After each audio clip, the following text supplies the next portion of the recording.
اعوذ باللہ من الشیطان الرجیم، بسم اللہ الرحمن الرحیم۔ سورۃ نساء، سورۃ نساء جو ہے نا، دیکھیں اس کا نام ہی کتنا پیارا ہے کہ عورتیں، جیسے کہ عورتوں کو گلا ہوتا ہے نا کہ مردوں کا قرآن میں بڑا ذکر آیا ہے، ہوتا ہے نا کہ مرد، اللہ تعالیٰ ہر چیز تو مردوں کو کہہ رہا ہے کہ تو عورتوں کا کہیں بھی ذکر نہیں آیا۔ اللہ تعالیٰ نے ہر جگہ پہ مرد کا ذکر کیا تو عورتوں کے دل میں خیال آ جاتا ہے کہ ہمارا تو کہیں نام ہی نہیں آتا۔ تو دیکھیں کوئی سورت قرآن کے اندر ایسی نہیں ہے جس میں مرد کا ذکر ہو، ہر رجال مرد سے شروع ہو، لیکن یہ اللہ نے سورت نساء جو ہے نا وہ اللہ تعالیٰ نے قرآن کے اندر جو ہے وہ نازل کی، اس کا مطلب یہ ہے عورتیں۔ اچھا، یہ جو سورت نساء ہے اس میں بہت ساری چیزیں آئیں گی، وراثت کا بھی آئے گا اس میں، اور جیسے کمزور رشتے ہوتے ہیں، جیسے یتیم بچے ہوتے ہیں ان کا بھی ذکر آئے گا، عورتیں چونکہ کمزور ہوتی ہیں ان کا بھی ذکر آئے گا۔ تو یہ عورتوں کے نام پہ یہ سورت ہے۔ تو قرآن میں دیکھیں کہ اس سورت کو، سورت نساء کو جو ہے نا، اس کے اور بھی بہت سے نام ہیں۔ سورت الکبریٰ کہا جاتا ہے، بڑی سورت، اور ایک سورت طلاق جو ہے نا اس کو سورت الصغریٰ کہا جاتا ہے۔ جیسے آپ نے دیکھا کہ اللہ تعالیٰ نے ہر چیز کے جوڑے بنائے ہیں، جیسے آسمان اور زمین، سورج، چاند، ایسے اللہ تعالیٰ نے، جیسے آپ نے جو صحابہ کرام بھی دیکھیں ان کے بھی کہ کوئی سخت تھے، کوئی نرم، ابو بکر صدیق نرم تھے، حضرت عمر فاروق سخت تھے لیکن تھے وہ حق پر، ایمان پہ تھے۔ ایسے اللہ تعالیٰ نے صورتوں کے بھی جوڑے بنائے ہیں نا، کسی کو قرآن کا دل کہہ دیا۔ یہ سورت بقرہ، سورت آل عمران جیسے بھی ہم نے ختم کی کہ نبی صلی اللہ علیہ وسلم نے ارشاد فرمایا کہ سورت البقرہ اور سورت آل عمران پڑھا کرو۔ کیوں؟ یہ قیامت والے دن اپنے پڑھنے والوں کے لیے ایسے آئیں گی، اس کے سر کے اوپر بادلوں کی طرح یا پرندوں کے جھرمٹ کی طرح آئیں گی، اور اپنے رب سے اس اپنے پڑھنے والے کی سفارش کریں گی کہ اللہ یہ مجھے پڑھتا تھا، اللہ اس کی بخشش فرما دے۔ ایسے ہی نا آپ دیکھیں کہ یہ سورت نساء اور سورت طلاق، سورت طلاق کو سورت الصغریٰ کہا جاتا ہے۔ تو وہ بھی جیسے یہ بھی ہے سورت نساء ہے، اور دوسری سورت طلاق، اس میں بھی عورتوں کا ذکر ہے نا۔ اسی طرح آپ نے دیکھا سورت فلق، سورت ناس، یہ ساری چیزیں اس طرح۔ تو یہ سورت نساء جو ہے یہ کون سی مدنی سورت ہے، یہ اوپر لکھا ہوا ہے مدنی سورت ہے۔ تو مدنی اور مکی جو صورتیں ہوتی ہیں اس کا فرق بھی آپ کو تھوڑا سا بتاؤں گی، اور یہ ساتھ میں یہ کہ یہ جو سورت نساء ہے نا اس میں کتنی آیات ہیں، اس میں 176 آیات ہیں، 176 آیات ہیں، اور اس میں 335 الفاظ ہیں، اور آپ جانتے ہیں کہ ایک لفظ قرآن کا پڑھنے سے 10 نیکیاں ملتی ہیں، قرآن کا ایک لفظ پڑھنے سے 10 نیکیاں ملتی ہیں۔ اس میں 16,030 حروف ہیں اور اس میں 34 رکوع ہیں۔ تو یہ جو ہے مدنی صورت ہے۔ مکی اور مدنی صورتوں میں کیا فرق ہوتا ہے؟ تو یہ فرق ہوتا ہے کہ ہجرت سے پہلے جو صورتیں نازل ہوئی، یعنی ہجرت سے پہلے، جیسے آپ سے سب مکہ میں تھے، ہجرت سے پہلے جو صورتیں نازل ہوئیں وہ مکی صورتیں ہیں، اور ہجرت کے بعد جتنی بھی صورتیں نازل ہوئیں وہ مدنی صورتیں ہیں۔ اب دیکھیں کہ جو مکی صورتیں ہوتی ہیں، مکی صورتوں میں کیا ہوتا ہے؟ توحید، اللہ کو ایک مانو، اللہ کے دین کی دعوت دی جاتی ہے، جتنے بھی نبی آئے سب نے دعوت دی، اور مرنے کے بعد اٹھنے پر یقین، کیونکہ یہ کافر مشرک لوگ جو ہوتے ہیں نا مرنے کے بعد اٹھنے پر یقین نہیں رکھتے۔ تو جو مکی صورتیں ہوتی ہیں اس میں توحید کا ذکر ہوتا ہے، مرنے کے بعد اٹھنے کا ذکر ہوتا ہے، اور اس کے علاوہ جو جتنے بھی انبیاء کرام ہیں آپ نے دیکھا کہ ان کے حالات جو ہیں وہ مکی صورتوں میں بیان کیے گئے ہیں۔ اور اسی طرح جو عربوں کے اسلوب کے مطابق اللہ تعالیٰ نے جو قسمیں کھائی ہیں نا وہ مکی صورتوں میں کھائی ہیں۔ آپ یہ غور کرنا کہ جو اللہ تعالیٰ نے قسمیں کھائی ہیں نا وہ مکی صورتوں میں کھائی ہیں۔ اس میں کلا کا لفظ بہت زیادہ آتا ہے نا مکی صورتوں میں، کلا سوف تعلمون، تم جلد کیونکہ مرنے کے بعد اٹھنے پر یقین نہیں رکھتے تھے نا۔ وہ نبی صلی اللہ علیہ وسلم کے پاس ہڈیاں لے کے آتے تھے، ہڈیاں، اور کہتے تھے کہ اللہ ان کو زندہ کرے گا، کیسے زندہ کرے گا؟ تو اللہ تعالیٰ قرآن میں کلا کا لفظ بھی استعمال کیا، اور یہ بھی مکی صورت ہونے کی نشانی ہوتی ہے کہ اس میں اللہ تبارک و تعالیٰ بار بار مرنے کے بعد اٹھنے کا یقین دلاتے ہیں۔ اور اس میں اللہ تعالیٰ نے مکی صورتوں میں قسمیں کھائیں۔ قسمیں کیوں کھائیں؟ عرب کے اسلوب کے مطابق، عرب جو تھے قسم کھاتے تھے، تو اس لیے اللہ تعالیٰ نے آپ دیکھیں کہ قسمیں کھا کھا کر تو یہ بتایا۔ اور دوسرا مکی صورتوں میں اور کیا ہوتا ہے کہ اللہ تعالیٰ یا ایھا الناس، یا ایھا الناس جو ہے وہ کہہ کر مخاطب کرتے ہیں، اے سارے لوگوں، یا ایھا الناس یہ کہتے ہیں اے لوگوں. اور اس کے علاوہ جو سوائے سورت نساء کے، اب دیکھیں یہ سورت نساء ہے نا، یا ایھا الناس اس کے شروع میں آ گیا.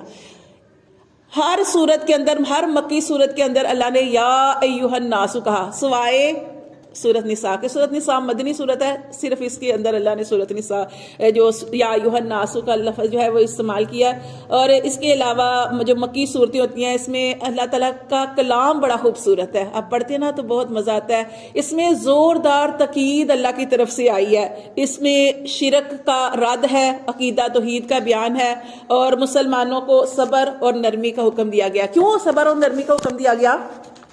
کیوں؟ اس لیے کہ آپ نے دین کا کام بھی کرنا ہے، دعوت بھی دینی ہے اور صبر بھی کرنا ہے. کہ آپ سے دیکھیں نا، دعوت دیتے تھے، آپ کو کتنی تکلیف برداشت کرنا پڑی، کیا کچھ کرنا پڑا.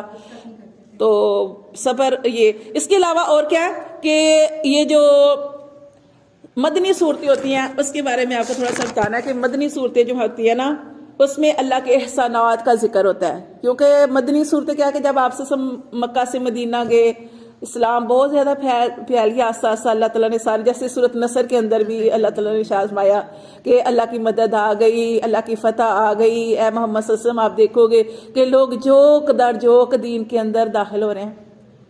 تو یہ ان میں اللہ تعالیٰ کے احسانات کا ذکر ہوتا ہے. اور جو مدنی صورتیں ہوتی ہیں، کیونکہ پھر اسلام پھیل چکا تھا تو پھر لوگوں کو جو چیزیں سکھانی تھی وہ احکام سکھانے تھے کہ معاشرتی زندگی کو کیسے گزارنا ہے. اور دیکھیں قرآن کے اندر اللہ نے سارا کچھ بتایا نا کہ ساری چیزیں زندگی کیسے گزارنی ہے. پھر حدود بتائیں. پھر جیسے آج ہم اس میں سورۃ نساء کے اندر بھی ہم پڑھیں گے میراث کے بارے میں، اس کا ذکر آیا. اور مدنی صورتوں میں اور کیا آتا ہے کہ اللہ تعالیٰ یا ایھا الذین آمنو، اللہ تعالیٰ یہ خطاب کرتے ہیں اے میرے حکموں کو ماننے والے. کیوں؟ کیونکہ اللہ تبارک و تعالیٰ جو ہے نا وہ اپنا کوئی بھی حکم جب اپنے بندوں سے منوانا چاہتے ہیں نا، تو جیسے ماں اپنے بچے کو خطاب کرتی ہے نا، میرے لاڈلے بیٹے تو میری بات ماننے، مگر اس طریقے سے جب آپ ماں اپنے بچے کو پکارتی ہے نا تو اللہ تعالیٰ بھی ایسے ہی اپنے جتنی انسانیت ایمان والے ہیں، جو ایمان میں داخل ہو چکے ہیں، تو اللہ تعالیٰ یا ایھا الذین آمنو جو ہیں وہ کہہ کر مخاطب فرماتے ہیں. اور اس میں اہل کتاب کا ذکر آتا ہے، کیونکہ اہل کتاب کون تھے؟ کتاب والے. تو وہ مکہ میں تو تھے نہیں، تو وہ مدینہ میں تھے. اہل کتاب کا ذکر آتا ہے، اس میں اللہ مخاطب ہوتے ہیں. اور اس کے علاوہ جو مدنی صورتیں ہوتی ہیں، اس کی جو صورتیں ہوتی ہیں نا وہ لمبی ہوتی ہیں. جیسے آپ نے یہ پڑھ چکے ہیں نا صورتیں، وہ لمبی لمبی صورتیں آپ نے پڑھی، سورۃ بقرہ اور یہ. تو اب یہ دیکھیں سورۃ نساء ہے، یہ بھی لمبی ہے. تو اس میں جو ہوتا ہے نا یہ صورتیں طویل ہوتی ہیں. اور جو مکی صورتیں ہوتی ہیں اس میں صورتیں چھوٹی ہوتی ہیں، آیتیں بھی چھوٹی ہوتی ہیں. لیکن جو مدنی صورتیں ہوتی ہیں اس میں کیا ہوتا ہے کہ صورتیں لمبی ہوتی ہیں، جیسے سورۃ البقرہ، سورۃ آل عمران، اور جیسے آپ پڑھیں گے سورۃ نساء. تو اس میں اللہ تعالیٰ انداز اپنا سادہ رکھتے ہیں. ٹھیک ہے. اس میں اللہ تعالیٰ اہل کتاب سے اور منافقین سے بات کرتے ہیں. آپ نے دیکھا بار بار منافقوں کا ذکر آتا ہے، اہل کتاب کا ذکر آتا ہے. تو یہ ساری چیزیں جو ہے اس کے اندر آتی ہیں. تو یہ بس اس کے آگے اب شروع کرتے ہیں اس کو کہ دیکھیں اللہ تعالیٰ نے جیسے ہم نے پچھلی صورت ختم کی ہے نا سورۃ آل عمران، تو اس کی دیکھیں آخری آیات کے اندر اللہ تعالیٰ نے کیا فرمایا؟ لیکن الذین اتقوا ربہم، کہ وہ جو ڈرے اپنے رب سے، لہم جنات تجری، ان کے لیے جنت ہیں، ایسے باغات ہیں کہ جن کے نیچے نہریں بہتی ہیں، اور یہ اللہ کی طرف سے مہمان نوازی ہوگی. یہ آیات ہم نے پڑھی. اور دیکھیں سورۃ نساء کے شروع میں اللہ تعالیٰ نے کیا فرمایا؟ یا ایھا الناس اتقوا، اے لوگو اپنے رب سے ڈرو، اے لوگو ڈرو. کیونکہ جب اللہ کا ڈر ہوگا نا پھر آپ کوئی کام کر سکیں گے. اب دیکھیں دنیا میں آپ کو برے لوگوں کے ساتھ بھی زندگی گزارنی پڑتی ہے. جہاں کہیں بھی آپ ہو نا آپ کو سارے لوگ اچھے نہیں ملتے، ناپسندیدہ لوگ بھی ملتے ہیں، ان کے ساتھ آپ کو رہنا پڑتا ہے. کسی سفر کرتے ہیں کچھ ایسے لوگ مل جاتے ہیں، کچھ بھی زندگی کے سفر میں ایسے لوگوں کے ساتھ آپ کو گزارا کرنا پڑتا ہے. تو اللہ تعالیٰ نے فرمایا یا آپ کوئی غلط کام کر رہے ہیں، آپ کو کوئی نہیں دیکھ رہا، لیکن آپ کس سے ڈریں گے؟ اللہ سے ڈرتے ہوئے اس برے کام کو چھوڑ دیتے ہیں. یا ایھا الناس اتقوا، اللہ تعالیٰ نے فرمایا اے لوگو ڈرو. کس سے؟ ربکم، اپنے رب سے. جب انسان اپنے رب سے ڈرے گا نا تو پھر وہ کوئی بھی کام کرتے ہوئے صرف رب کی رضا دیکھے گا، وہ بدلہ نہیں دیکھے گا. یعنی اپنے آپ کو سمجھو مار دینا. پھر انسان جو ہے انسان کے ساتھ گزارا کرتا ہے. جب اپنے من کو مار دیتا ہے نا تو پھر انسان دوسرے کے ساتھ گزارا کرتا ہے. تو اللہ تعالیٰ نے یہی چیز یہاں پہ بتائی ہے کہ سب سے پہلے تقوی اختیار کرو. کیونکہ اللہ تعالیٰ نے فرمایا, اللہ نے قرآن کے اندر فرمایا نا کہ اللہ روزے رکھو. کیوں روزے کیوں رکھانا چاہتے ہیں اللہ؟ تاکہ تم متقی بن جاؤ, متقی بن جاؤ. کیونکہ جنت کس کے لیے ہے؟ متقین کے لیے, اللہ سے ڈرنے والوں کے لیے. تو اللہ تعالیٰ نے فرمایا یا ایھا الناس اتقوا, اے لوگو ڈرو, ربکم الذی, اپنے اس رب سے, وہ رب خلقکم, جس نے تمہیں پیدا کیا, من نفس واحدہ, ایک جان سے اس نے تمہیں پیدا کیا. اور آپ جانتے ہیں کہ وہ کون؟ حضرت آدم علیہ السلام. حضرت آدم علیہ السلام سے, حضرت آدم علیہ السلام سے اللہ تعالیٰ نے پیدا کیا. آدم علیہ السلام کو اللہ تعالیٰ نے خود اپنے ہاتھوں سے بنایا, خود اپنے ہاتھوں سے بنایا. اور اس آدم علیہ السلام سے اللہ تبارک و تعالیٰ نے انسانیت جو تھی وہ نسل چلانی تھی, تو اللہ تعالیٰ نے کیا کیا کہ نفس واحدہ, ایک جان سے پیدا کیا. وخلق منہا زوجہا, پھر اس سے اس کا جوڑا بنا دیا, حضرت اما حوا, ٹھیک ہے, کہ اس سے ان کا جوڑا بنا دیا. وبث منہما, پھر پھیلا دیے ان دونوں سے, پھر ان دونوں سے رجالن, مرد پھیلا دیے, کثیرن, زیادہ, ونساء, اور عورتیں پھیلا دی. واتقوا اللہ الذی, اور ڈرو اس اللہ سے. پھر دیکھیں ایک آیت کے اندر اللہ نے 2 دفعہ کہا, اللہ تعالیٰ نے 2 دفعہ ارشاد فرمایا کہ جب انسان ڈرے گا نا پھر اپنی زندگی کے معاملات جو ہے وہ صحیح کر سکتا ہے. ورنہ اگر آپ کسی کے ساتھ اس کے مطابق چلیں گے نا تو پھر آپ کبھی بھی جو ہے نا اس مطلب کہ آپ پھر نیکی کر ہی نہیں سکتے. مثال کے طور پر بار بار کہ یہی کہ اگر آپ کوئی شخص برا ہے تو آپ اس کے ساتھ, وہ برا ہے تو آپ اسے کترائیں گے, لیکن نہیں, جب آپ قرآن پڑھیں گے تو وہ برا ہے نا, تو آپ نے برا نہیں بننا, ٹھیک ہے. اللہ فرماتے ہیں کہ اللہ کا تقوی اختیار کرو. واتقوا اللہ الذی, ڈرو اس شخص سے وہ جو تساءلون بہ, وہ اللہ جس سے تم آپس میں ایک دوسرے سے سوال کرتے ہو, بھی اس کے وسیلے سے, اس کے نام سے. اسی میں یہ بھی چیز آتی ہے کہ جیسے کچھ مانگنے والے ہوتے ہیں نا, وہ کہتے ہیں کہ ہمیں, آپ نے دیکھا وہ کہتے ہیں ہمیں اللہ کے نام پہ دو, تو جو آپ کو اللہ کے نام کا وسیلہ دے اسے ضرور کچھ نہ کچھ دینا چاہیے. تو یہاں پہ یہ بھی ہے کہ اللہ کے نام پر تم ایک دوسرے سے جو ہے سوال کرتے ہو. والارحام, اور رشتوں کو توڑنے سے ڈرو, رشتوں کو توڑنے سے ڈرو. کیونکہ صلہ رحمی کیا ہوتی ہے؟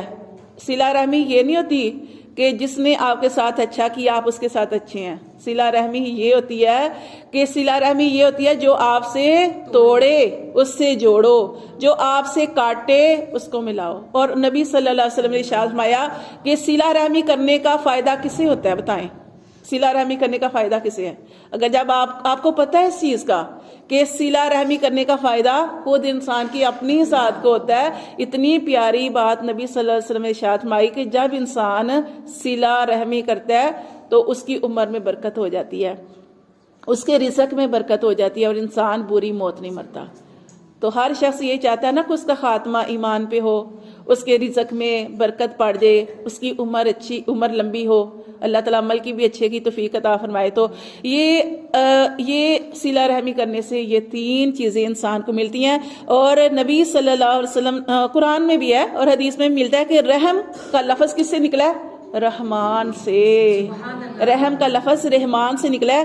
اللہ تعالیٰ نے رحم سے فرمایا جو تجھے کاٹے گا میں اسے کاٹوں گا, جو تجھے ملائے گا میں اسے ملاؤں گا, جو تجھے کاٹے گا میں اسے کاٹوں گا. اور جو شخص چاہتا ہے کہ اس کے رزق میں برکت ہو, اس کی عمر لمبی ہو, وہ بری موت نہ مرے, تو اس کو چاہیے کہ وہ صلہ رحمی کرے. آپ صلی اللہ علیہ وآلہ وسلم سے ایک شخص نے پوچھا کہ اللہ کے رسول کوئی ایسا عمل بتائیں کہ جو میں کروں اور میں جنت میں چلا جاؤں. تو آپ نے ارشاد فرمایا کہ جنت میں چلے جانے کے لیے اللہ کی عبادت کر, شرک نہ کر, اللہ کو ایک مان, شرک نہ کر, اور نماز قائم کر, زکوٰۃ ادا کر, اور صلہ رحمی کر. یہ بھی اللہ کے رسول نے اس کے ساتھ ملا دیا. تو اسی طرح ایک شخص تھا, اس نے کہا کہ اللہ کے رسول میرے کچھ قریبی رشتہ دار ایسے ہیں کہ جتنا میں ان سے جوڑتا ہوں وہ توڑتے ہیں, میں جتنا ان کے ساتھ اچھا سلوک کرتا ہوں وہ برا سلوک کرتے ہیں, اور جتنا میں ان کے ساتھ اخلاق سے حوصلے سے پیش آتا ہوں اتنا ہی وہ میرے ساتھ برا سلوک کرتے ہیں، جہالت سے پیش آتے ہیں۔ تو آپ صلی اللہ علیہ وسلم نے بڑی پیاری بات ارشاد فرمائی، آپ نے فرمایا اگر ایسا ہی ہے جیسا کہ تو کہہ رہا ہے تو گویا کہ تو ان کے منہ میں گرم راکھ ڈال رہا ہے، اور جب تک تو اپنے اس حال میں قائم رہے گا تو اللہ کی طرف سے ایک مددگار تیری طرف رکھ دیا جائے گا۔ اور دیکھیں نا کہ ایک دفعہ حضرت ابو بکر صدیق رضی اللہ تعالیٰ عنہ کا بھی واقعہ ہے نا، کہ ایک دفعہ حضرت ابو بکر صدیق رضی اللہ تعالیٰ عنہ اور آپ صلی اللہ علیہ وآلہ وسلم کھڑے تھے، ایک شخص آیا، اس نے حضرت ابو بکر صدیق رضی اللہ تعالیٰ عنہ کو بڑی باتیں کی، بہت کچھ جو کہا، تو وہ خاموش رہے، چپ کر کے سنتے رہے، چپ کر کے سنتے رہے، لیکن ظاہر ہے کہ ان کو غصہ آ گیا۔ جب غصہ آیا تو انہوں نے جواب دے دیا۔ جب ایک بات کا جواب دیا تو آپ صلی اللہ علیہ وسلم جو پاس ہی کھڑے تھے تو وہ وہاں سے ہٹ گئے اور آگے چلے گئے۔ تو حضرت ابو بکر صدیق رضی اللہ تعالیٰ عنہ جو تھے، انہوں نے دیکھا کہ نبی صلی اللہ علیہ وسلم میرے پاس سے ہٹ گئے ہیں، تو وہ ان کے ساتھ ان کے پیچھے چلے گئے اور جا کے کہا کہ اللہ کے رسول، وہ شخص مجھے برا بھلا کہتا رہا، میں نے کوئی جواب نہیں دیا، آپ خاموش میرے پاس کھڑے رہے، اور اب جیسے ہی میں نے اس کی ایک بات کا جواب دیا ہے تو آپ یہاں سے ہٹ گئے ہیں۔ تو آپ صلی اللہ علیہ وسلم نے ارشاد فرمایا کہ اگر تو جواب نہیں دے رہا تھا نا تو تیری طرف سے ایک فرشتہ اللہ نے مقرر کر رکھا تھا کہ اس کی ساری باتوں کا جواب وہ دے رہا تھا۔ اب جیسے تو نے جواب دیا ہے تو وہ فرشتہ اس جگہ سے چلا گیا۔ تو یہ تو ایک عام شخص کی بات، مطلب یہ تو صحابہ کرام تھے، ایک عام شخص کا بھی معاملہ ایسے ہی ہے، لیکن خاص طور پہ جو رشتہ داروں کے معاملے ہوتے ہیں نا، یہ ساری چیزیں دیکھیں یہی ہوتی ہیں، پیش آتی ہیں، ہمیں تکلیفیں بھی ان کی طرف سے پہنچتی ہیں، ٹھیک ہے نا، اور سارا کچھ ان کی طرف سے ہوتا ہے۔ تو یہاں یہ ساری چیز اسی کے اوپر جتنا برداشت کریں گے اتنا زیادہ اجر و ثواب جو ہے وہ ملے گا۔ تو پھر آگے دیکھیں کہ اللہ تعالیٰ نے اس آیت کے اندر 2 دفعہ ایک چیز کا ذکر کیا، اور پچھلی سورت کے اینڈ پہ بھی اللہ نے تقوی کا ذکر کیا۔ تو اللہ فرماتے ہیں وَاتَّقُوا اللَّهَ الَّذِي، کسی سے نہ ڈرو، اس ذات سے ڈرو، وہ ذات تساءلون بِهِ، کہ جس اللہ سے تم ایک آپس میں ایک دوسرے سے مانگتے ہو، بِهِ، اس اللہ کا واسطہ وسیلہ دے کر، والارحام، اور رشتے داروں کو، یعنی یہ جو صلہ رحمی ہے وہ کرو، ان رشتوں کو نہ کاٹو، ان اللہ، بے شک اللہ،